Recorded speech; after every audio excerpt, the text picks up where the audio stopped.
We have a developing story on our hands that could impact the San Francisco 49ers draft plans at pick 11, and we'll tell you exactly what is going on and why this could be a good thing for the San Francisco 49ers, not so good for the Saints. Let's get into it. As you can see, pictured on the screen is Derek Carr, quarterback for the Saints.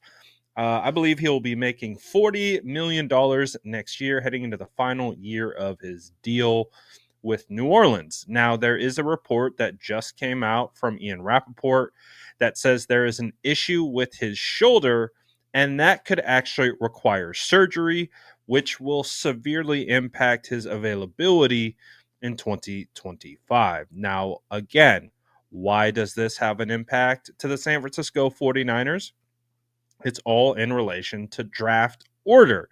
The Saints, they are picking ninth overall. They are a team that is heavily mocked with offensive linemen such as Membo and Campbell and other trench players.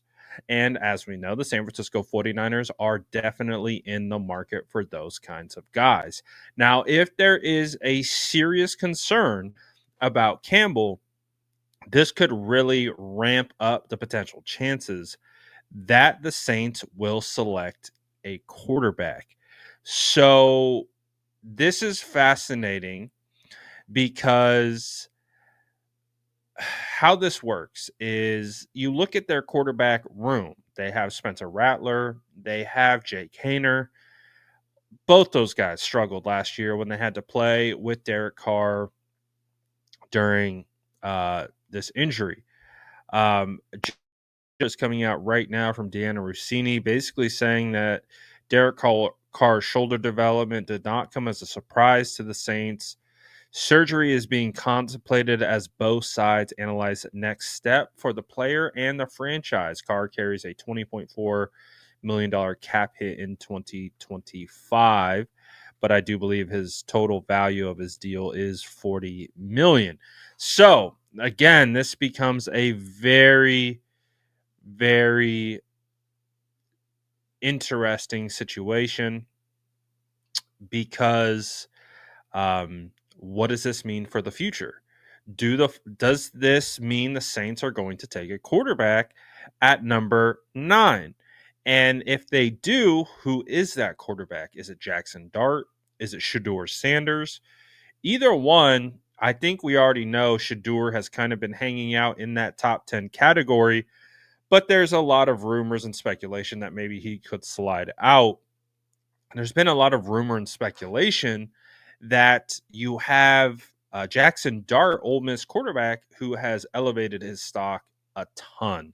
And maybe now this could be a team opening up to potentially take the quarterback at number 9. So this is a fascinating development because this is what we have been wanting for as 49er fans. We want as many quarterbacks to go in the top 10 as possible because that means that will push the top end blue chip talent down, giving the San Francisco 49ers more options at that pick.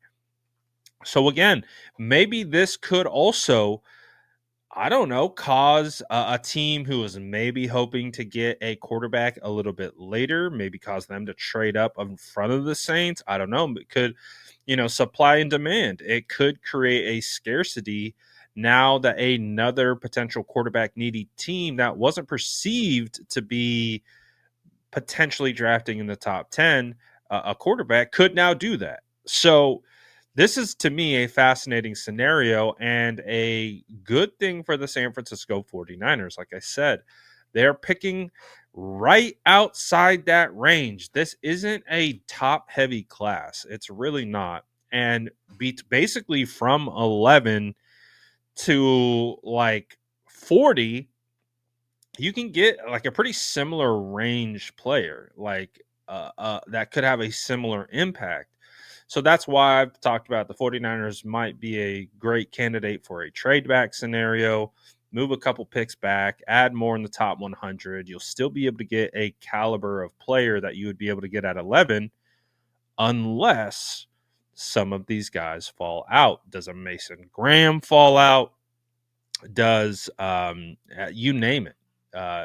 One of these top players become available for the 49ers at 11? If they do, I think that is a great situation for the 49ers. And even if, let's say, the 49ers are still in a trade back potential mentality because they do believe they could acquire more top 100 picks and hit that way, that would only make their pick more valuable in a potential trade.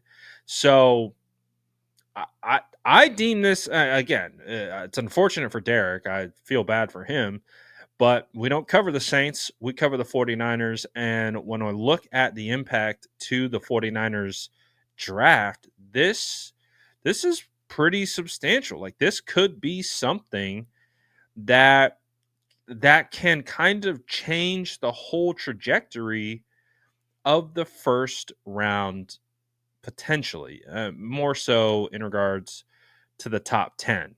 So that's why I think it's pertinent. That's why I think it's worth talking about. And I think it's definitely something that we should monitor as 49er fans who want the 49ers to be able to take the best player available at pick, 11 theoretically.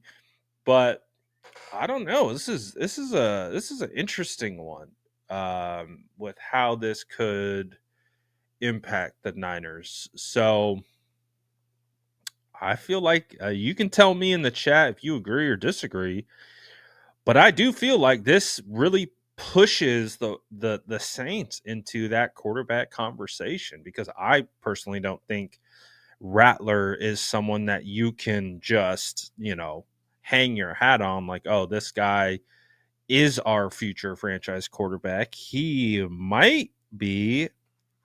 And I just seen this right now. Tyler Shook visited with the Saints on Friday. So the Saints are definitely poking around quarterback. So again, Tyler is probably a second round prospect.